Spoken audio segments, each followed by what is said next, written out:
शब को शब नहीं कहते, दिन को रात कहते हैं।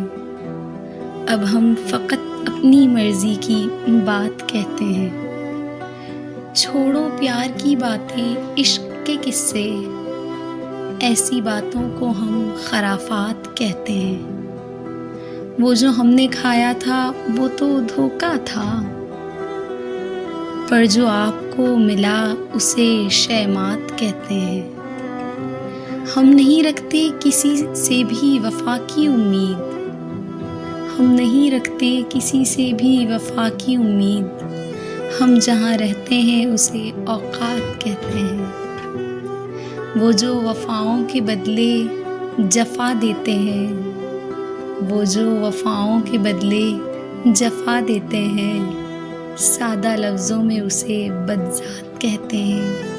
सादा लफ्ज़ों में उसे बदज़ात कहते हैं।